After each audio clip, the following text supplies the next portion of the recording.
மேளதாளத்துடன் ஊர்வலமாக சென்ற விநாயகர். மானாமதுரையில் கண்ணை கவரும் வண்ணங்களில் அணிவகுத்த சிலைகள்.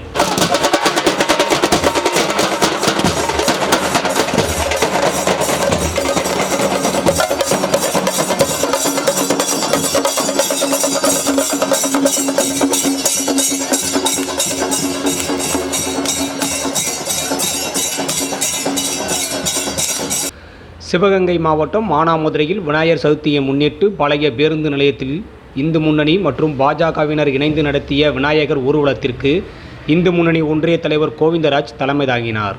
குப்புச்சி, மாரிமுத்து முன்னிலை வகித்தனர். இந்த விழாவை பாஜக கட்சியின் சிவகங்கை மாவட்ட துணைத் தலைவர் சுரேஷ்குமார் அவர்கள் துவக்கி வைத்தார். இந்த விநாயகர் ஊர்வலம் மானாமதுரை பழைய பேருந்து நிலையத்திலிருந்து மரக்கடை தெரு, தேவர் சிலை, அண்ணா சிலை வழியாக சென்று அலங்கார குளத்தில் விநாயகர் சிலைகள் கரைக்கப்பட்டன.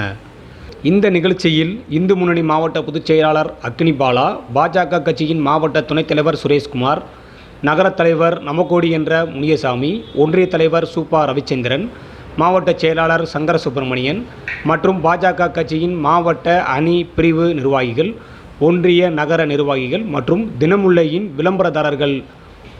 ஓபிசி அணி பொதுச் செயலாளர் பாபு, ஓபிசி அணி நகர தலைவர் பால்ராஜ், ஒன்றிய பொதுச் செயலாளர் காட்ராஜா, மாயகிருஷ்ணன், தரவுதள மேம்பாட்டு பிரிவு பாலா மற்றும் பலர் கலந்து கொண்டனர். விநாயகர் ஊர்வலம் நிகழ்ச்சியை தொடர்ந்து காணலாம்.